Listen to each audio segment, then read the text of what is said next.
So, hello, friends. Thank you so much for joining us. Just before you all got on, like the staff, we were sort of talking about, like, wasn't it great with the Supreme Court and Title VII? And isn't this amazing? And how are we going to talk about this? But like, I think we're also sort of thinking it's such a it's so great, but like, is it really going to change anything? Is it going to keep people from discriminating? It's not. People are going to find a way around. But I think like one of the things that we have the pleasure of being able to do here, haha, because you're all trapped on Zoom with me, is to like talk about it and put these ideas in the air. The other thing that I want to just say is like in the last week, we have lost, let me see, 1, 2, 3, 4, 5 more Black human beings to just chicanery. And right, like 2 trans women, right? Rhea Milton, Dominique Fells, 2 Black trans women, right? Recently, Gina just reminded me about Toyin Salou in Florida, Black Lives Matter activist. Like, right now, I think one of the things and a lot of conversations that we're having as a community that everybody's sort of talking about is the like, what makes this moment different? What makes this moment different? And I just encourage you all to like keep wrestling with that, right? Rashad Brooks in Atlanta, David McAtee in Kentucky, like it just keeps happening. And we have the power to make this moment be the moment of change. So don't lose steam, right? Think about your pain threshold and push past it, or this stuff is going to keep happening. That is my like short sidebar emotional rant, because I can. And with that in mind, right, it's important to say their names. I want you all to remember. I hope you all go out and look at what's happening and yeah, help us make change. I appreciate you being here. What you've come here for is to talk to Chris Cook and talk about potential in using park space. So Chris, hi, have you unmuted yourself? I believe so. Can you hear me okay? I sure can. Great. And you're able to share screen? Yeah, but I don't have anything to share except for my Great, great. face. So I don't know if And a you're able great to see face it me or is. not. Yeah, thanks. Thank you so much for being here. Yep, So, no problem. Chris, can you give just a brief intro, who you are, what you do with the city for all of our members? I think most folks know, but there are a few who maybe don't. Yeah, no. So my name is Chris Cook. I'm the Chief of Environment, Energy, and Open Space for the City of Boston, which means I'm a member of Mayor Martin J. Walsh's cabinet. And my primary responsibility is climate adaptation and climate mitigation efforts. The direct reports for me include the Environment Department, the Landmarks Commission, the Conservation Commission, and the Parks and Recreation Department, which is probably most appropriate to our conversation today. And before we get into the conversation, Dawn, just because like you, it's really hard to start any conversation right now without commenting on not only the COVID crisis, which we're going to talk probably at length about on this, but also the Black Lives Matter and the racial equity crisis that we're having in the Mhm. country right now. And what I'll do is towards the end, I'll drop into the chat. Last week, Mayor Martin J. Walsh declared racism a public health crisis in the city of Boston, and actually working with some of our partners in the city is allocating some of the police overtime to racial equity goals, which are really important in my line of work because racial equity is the same as racial justice is the same as climate justice. So the same communities that are being disproportionately affected by COVID right now are likely to be the same communities that are going to be disproportionately affected by the climate crisis and climate change, not only now, but also in the future. And so that work is really central to environmental justice goals. And you know, if anyone would like to reach out to me just on that subject, I'm happy to follow up on as well. And also, I'm a former member of StageSource. I was out of the University of Massachusetts Amherst. I came to Boston to start an acting career, and StageSource was incredibly important to me in my professional development. And I'm very, very grateful not only to the relationships that I maintain from the StageSource community, but also to how influential StageSource was in my life and starting me on my professional career. So thank you. Thank you. Chris Cook, I'm sorry, do you used to be in the madness? I Is that was, yeah. I was in sheer madness. I alternated between the two police officers, and the show was in a lot of trouble when I was the police officer with more lines. I was really, really effectual when I was the police officer that had very, very few lines. nice? Yeah. Excellent. All right. So let me start. I sent you a couple of questions and I apologize. And to everybody, I sent Chris these questions late because there are just so many things that we're all trying to put together. So some of these I'm sure you have answers for, and those that you don't, we can move on. Sure. And Dawn, I just want to let everyone know too that on the call today is Pascal Florenthal from the Mayor's Office of Arts and Culture. So if there's questions that I can't directly answer, or if there's specific follow-up for the arts department, I'm very grateful to have my colleague Pascal on the call as well. Awesome. Pascal Floresthal, where are you? Can you unmute yourself? Hello, I'm here. Hey, Thanks so hey. much, Chris. I'll put my email in the chat as well, just in case. Thank you so much. Thanks, friend. Happy to have you here. All right, let's get down to it. So what park spaces are available to produce in, and when do those become available? Yeah, unfortunately, none right now, right? So, according to the latest state guidelines, which of course are a reflection of the CDC guidelines that the state then interprets, and then our local Boston Public Health Commission further interprets the state guidelines. We are still not permitting gatherings of more than 10 people in our parks. And in fact, we're not really providing any permits at all. Most of the cultural events that you've seen, especially the protests that you've seen, have largely been free speech events, which means they are events that do not pull permits in the city of Boston, but Public Works, Parks Department, police department, other agencies collaborate with event organizers to ensure the best possible public safety in that case. But what you're seeing in these large events in Franklin Park and Boston Common are not permitted events. We're still going under the guidance that there can't be any groups of 10. And so over the past, this past week, in fact, yesterday, playgrounds and splash pads reopened in the city. That was a move that is allowed by the state. We were a little hesitant to do it, but we felt that we had to, given the youth recreation plays a role in our summer violence reduction strategy. Mm-hmm. And so we really needed these cooling centers, especially the splash pads, as we're heading into a heat wave.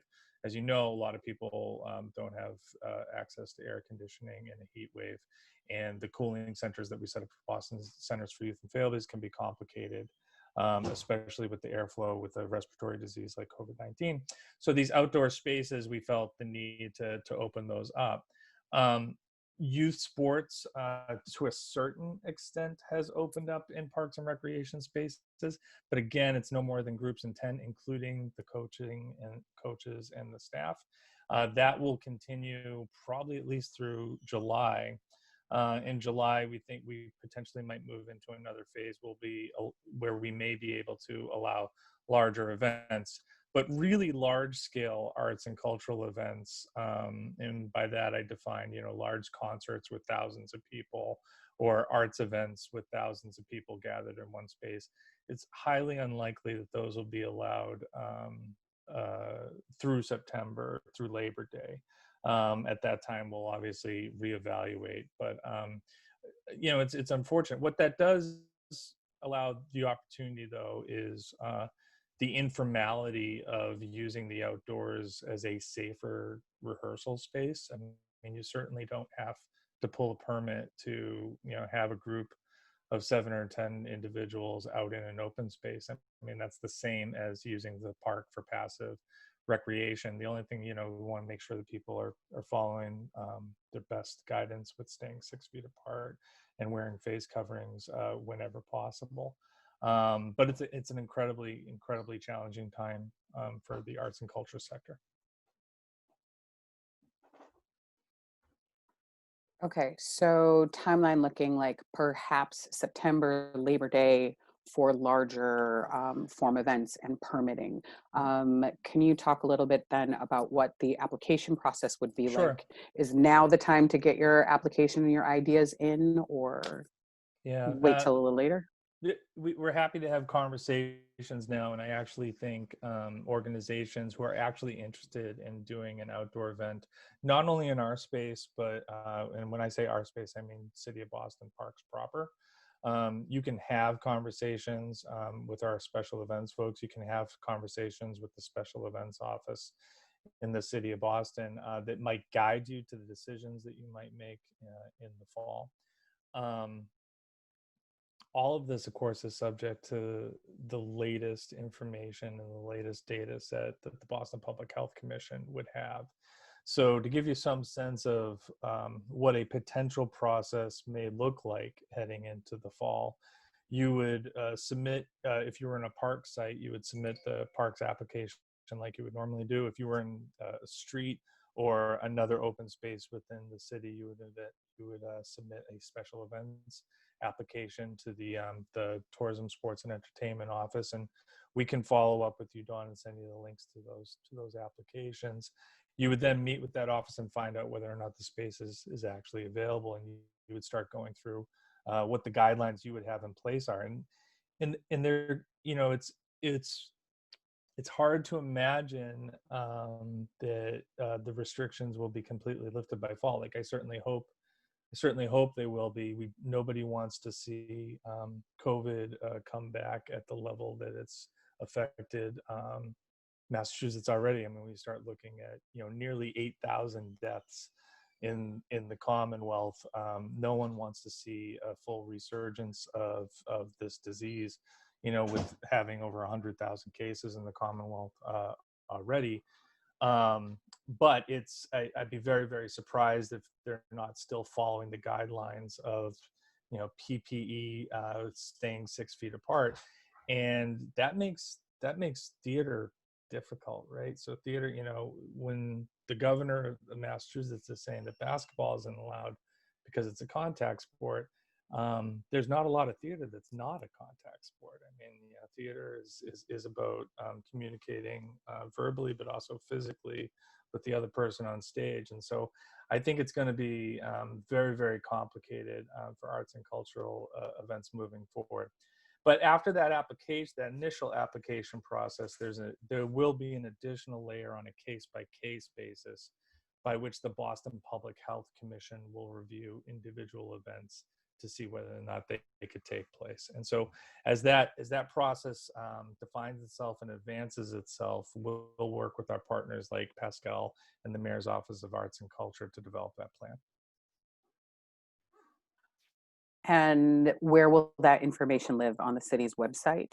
Yeah, so it would live in multiple locations on the city's website. It would be on the homepage for the city's coronavirus response, and then it would also live in the individual department's website. So it would likely be on the Boston Public Health Commission website, the Parks and Recreation website, as well as the Mayor's Office of Arts and Culture website. I don't know if this question is useful at this moment, but I particularly was thinking, what are the typical costs for permits? But since there's so much coming, so many other sort of, I'd say like bars that we're going to have to meet. I don't know if that's going to change the cost of it or. It won't. So there are no costs associated with parks permits fees. There are some costs with other properties that don't deal with our open space, and that is primarily because we want to encourage arts and cultural events under normal circumstances. That won't change going forward.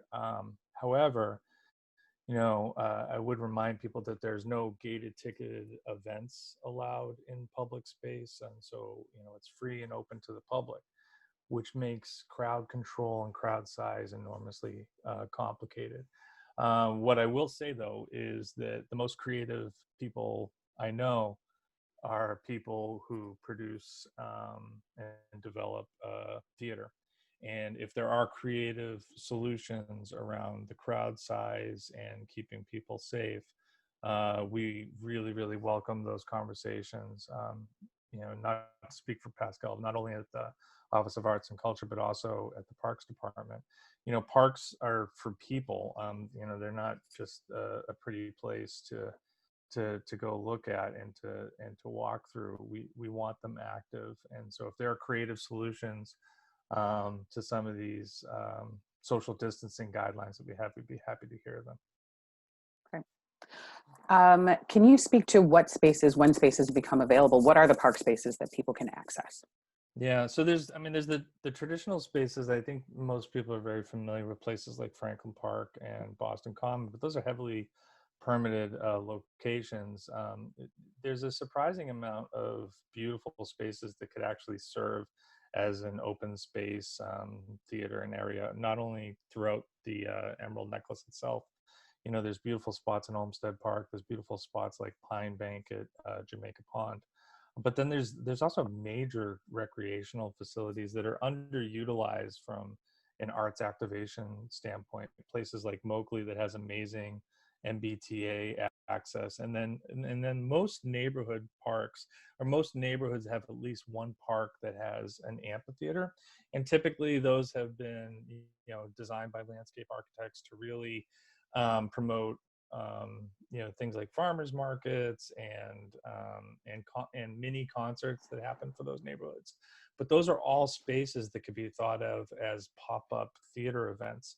As theaters grapple with the return to indoor spaces and the complications with that, you have to think, is there an opportunity to have a non-traditional open space theater activation for a neighborhood, for a community?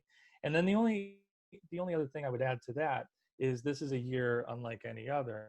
Hopefully we go back to the business of theater where you're selling tickets and people are sitting in seats. But could there be an opportunity? I know the Mayor's Office of Arts and Culture has applied to through the CARES Act to additional National Endowment for the Arts funding to support this sector in particular. It would be pretty amazing to have arts and cultural events that are actually targeted in neighborhoods that are especially hard hit by COVID-19. And as we know, the Black and Latino populations in Boston have been disproportionately affected by COVID-19. So is there a way to activate it as we move into fall? If Boston Public Health Commission and CDC guidelines allow it, could we actually activate spaces in neighborhoods that could use a little joy, could use a little art coming out of what has been a very, very trying year? Thank you for putting that into the room. I think that's what are the communities that need joy? How can we take it there, especially if they're communities that we are continually talking about? How do we reach them? How do we activate them? This could be, right? Everybody's trying to look at things right now as an opportunity. This could be an opportunity. Can you speak to, or is it too soon to talk about what types of precautions presenters need to be thinking about? Anything specific as we start to move into the fall? Yeah. Again, as you look at, and it's part of the youth strategy, not only for the Commonwealth, but also for the city, as you look at the guidelines for reopening camps and reopening places like outdoor pools, they're really incredibly strict guidelines that have, routine cleaning. They have lots of PPE in place for all the staff, strict social distancing guidelines, like only one person in a lane at a swimming pool, making sure that all surfaces, there's not a sharing of toys at camps and at daycare centers. So these guidelines that live are on the surface antithetical to the concept of producing shows, right? Where props are shared by multiple actors. You need to be able to see people's faces. You need to be able to hear people. But is this a year unlike others where theater companies could actually find a way to navigate some of those and actually create some beautiful art out of it? Just when you think a situation is impossible, it's usually an artist that breaks through and makes beauty out of difficulty. So we'd be open to those conversations, but I just think it's extremely challenging, especially when you start looking at the indoor spaces and the activation, looking at the HVAC systems, looking at what is the appropriate size of an audience as we return. And you just look at the challenges that we're facing in the city right now, where indoor seating of restaurants isn't even allowed yet, right? And so that we're taking sorry, my dog's barking, as we're taking outdoor streets and activating them just so that restaurants can stay alive. It is a little bit early, but hopefully we can get back into those theaters. Do you know, is it too soon to talk about it? Any resources then that the city might be providing to help people access space when the time comes, in order to sort of like ensure their social distancing, ensure that people are provided or come in with PPE, crowd control? Are there grant opportunities? Are Yeah. there things that the city will also provide more in the parks as we go? So I think we'd be so first off, at the city, we would be very interested in hearing what the specific needs of companies and what people think the needs will be. Pascal, I don't know if I have a couple of thoughts, but I don't know if you want to jump in specifically on this topic, because I know your office has hosted a couple of conversations already. Yeah, we're still in the very early stages of figuring that out. We're compiling or we are working on operating guidelines for theaters and for COVID-19 as phases are reopening, but we're still figuring out what that looks like, since the dates for when we move from one phase to the next is still up in the air as we see what the numbers are in terms of testing. So one thing I would add to that, Dawn, is as we move into September, but even really beyond September, right? Because we could very well, with the return to school and with the testing results from the large scale protests that we have, we could very well be, unfortunately, extending some of these protocols into fall. Hopefully, we're not, but we could be. So as you start to look at winter and spring. Are there opportunities to activate non-traditional spaces that actually allow for a larger audience to be indoors? And so if a particular, like I would say, like a black box theater, if that is complicated for an actual production, the city would look to actively try to help companies identify other spaces that may be useful and allow for whatever protocols those are. I mean, I think the most important thing for you as a community is, if you think about what the needs are when you hear from your members and from the companies themselves, that would be very helpful to Pascal's shop and obviously the mayor and the city. To give if it's okay to give a little scale of the city's response to the COVID-19 crisis, it's hard because the news happens every day, but it's important to remember what your tax dollars has had to do during this time. During this time, this is just the city response. This isn't the Commonwealth of Massachusetts. The city has had to feed, has had to provide more than 1 million meals to Boston residents who were hungry during this time.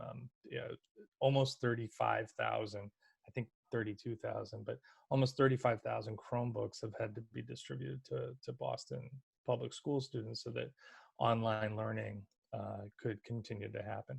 The city, in partnership with the state, had to stand up an entire hospital in 5 days because the emergency rooms couldn't take the burden of the COVID-19 and also the homeless populations that was occurring in the city. The city had to add 3 homeless shelters in partnership with local developers and with universities in the city, just to allow for social distancing along with the homeless population. So when you start talking about homelessness, when you start talking about shelter, when you start talking about food, these are the basics. These are the building blocks of our society. And so I think that's all just a way of saying that, given the limited resources, we are all going to have to be very, very creative to protect really important sectors in our city. And arts and culture is a huge component of Boston's identity. And given the limited amount of resources, if the city can be a partner, if you have ideas for us of how we can be supportive to that community, we're all ears.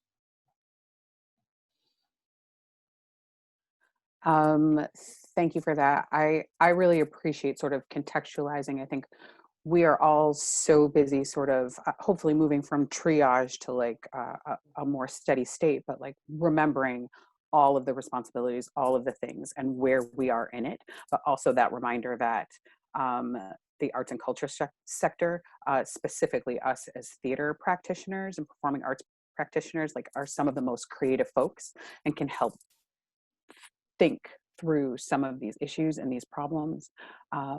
I think they're good reminders. Sometimes we get away from that. You do, and I would also say that specifically theaters are a huge portion of the city's economic development strategy, right? So when you look at neighborhoods like Upham's Corner, Upham's Corner is never going to work if the Strand doesn't work. The South End worked because of the theaters. You know, Downtown Crossing was revitalized and protected and saved because of the theaters. And so this is an important sector, not only, you know, from the amateur level through the universities and into the professional theaters, into the large scale production theaters, which are real economic drivers, but they are part of Boston's identity. And it's a sector that we want to help. Great, thanks. So that's all for my questions. I'd like to turn it over to John to pull some of the questions that are in the chat. Great. So looking back, a first question we had was if there's an estimate for when public bathrooms in the parks are going to open. That's a good question, John. We're still going along with the BPHC guidance, but if I had to guess, I would say that as long as we keep on this trend, we would probably be able to open those up in July. Awesome. That could all it can all change from week to week, but we've been on an incredibly positive trend. I'm hesitant to say positive because there are still people dying of the disease, so it's always a strange thing to say, but the data has been trending in the right way. And then next, it sounded like this info was largely on the phase 4 scale. If that's correct, are there possibilities for the 25 to 50 grouping range if an org could place chairs or have other methods of handling groups? So currently they wouldn't be allowed under the current guidelines. However, we would be willing to start having those conversations in preparation for the next phasing. So if there was a company that wanted to have a conversation with either the Parks Department or with the Special Events Office to permit it, happy to start with me, and then, you know, I can send them off to the right people in preparation of that. But it seems to me, I will just say this on the surface, that if youth recreational sports are allowed back, presumably in July, and that's what we're hopeful for. So right now, you're only allowed to have, you know, practices with 10 or few more people, and you have to limit interaction. There has to be only so many people. But we are on track to potentially allow youth recreational sports, things like baseball and softball, to be permitted in July and into August. It seems to me that if 25 or 30 or 40 or so parents can sit on the sidelines of a baseball game and watch a baseball game or a softball game take place, and they can appropriately space themselves out, and they can wear face coverings, and they can self-regulate that there ought to be an opportunity, there should be a solution to also allow a cultural event and allow people to similarly space out. I will say that, you know, the Parks Department has moved almost all of its programming to either virtual or to a drive-in setup, right? So it'll be offering some concerts and some of the movies that they typically do, you know, where people just gather and set up blankets. They're setting that up for a drive-up setup. But it seems to me that, you know, for small sort of boutique arts events, we would be able to navigate that as long as the guidance was allowing it. do parklets figure differently in here? Is there a different application for parklets? That was from, let's see. It was from, Peter. Yeah. I know I've been in chats with the city about parking lots, parklets, and over next to parks, but not necessarily parks, that kind of thing before for performance areas. But that may not be your area. And I've frozen Chris. Sorry, it took me a minute to realize, like, oh, I think Chris is He looked frozen. like he was just He listening like intently. thinking so intently. All right. We may have lost him. Yeah. I'm sorry, the question was that difficult. Peter DeMiro broke Zoom. All right, let's see. Gina, are you on? Is Chris trying to get back in?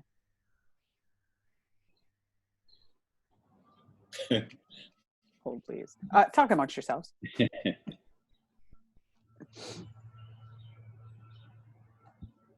right. Take a look. All right, I think Chris is re-entering. There he is.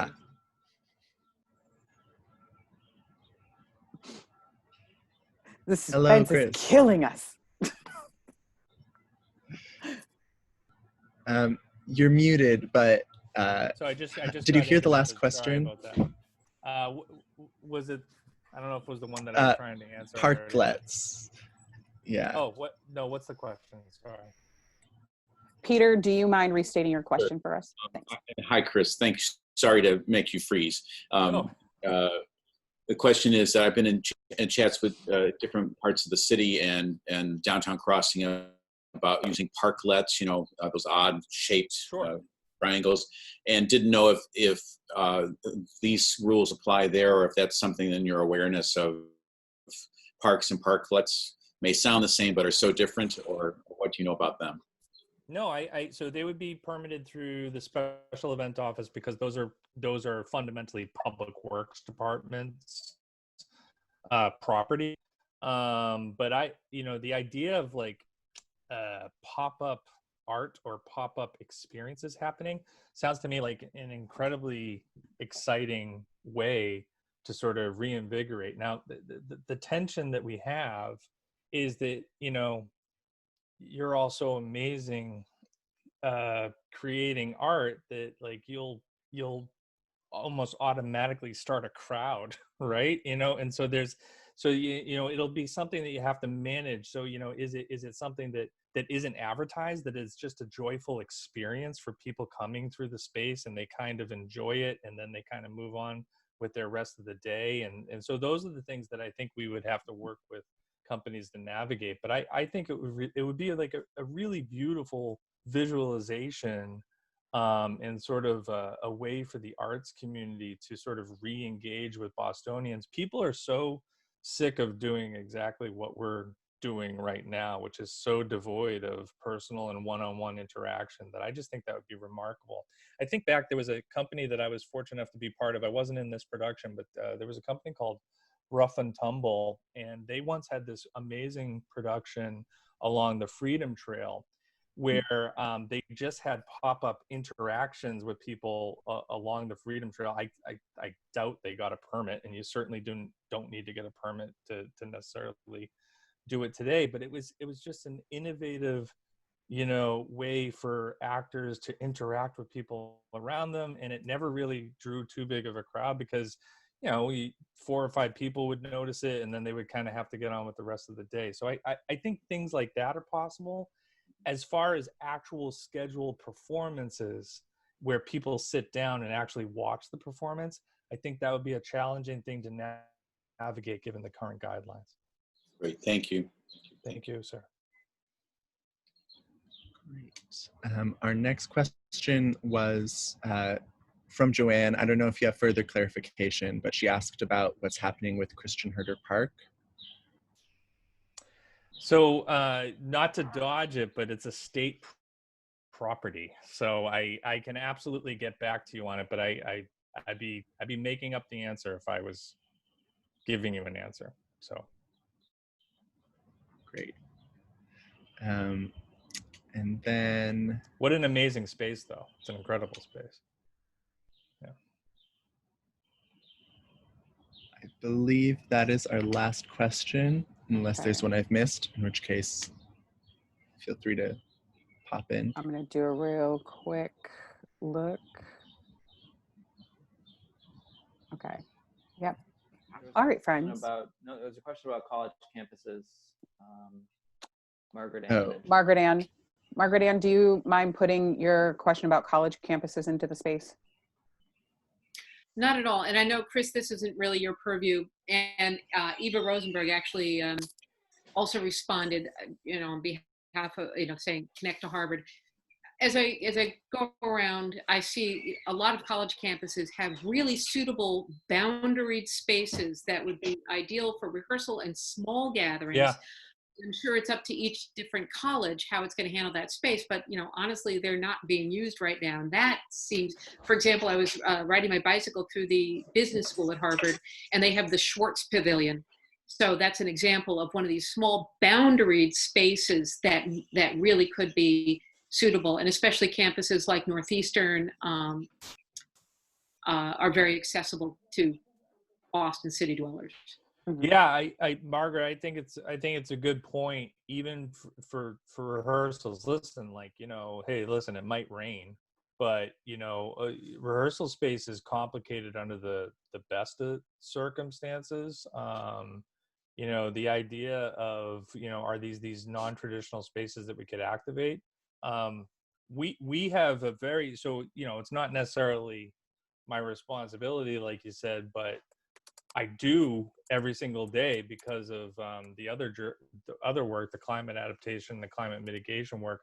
I work specifically with the intergovernmental relations offices of every one of the colleges. So if there's a space that people are interested in, the very least I can do is make that introduction. That's great. Thank you, Chris. Yeah. Thank you, Margaret Ann and Eva Rosenberg, for the tag team on that. All right, friends. It looks like that's it for the questions in the chat. I want to thank Chris Cook for taking some time, coming back to the community, coming back home, And never talking left. to all of us. You never left. We are grateful and thankful to have you. This has been It's really great seeing all of you, seeing all my friends, and I miss all of you, and I miss seeing your shows, and we'll get through it. We appreciate you. We appreciate you. Yeah. Thanks, Margaret Ann, for helping to make this happen. You are fantastic as always. That's it for today, y'all. Enjoy your week.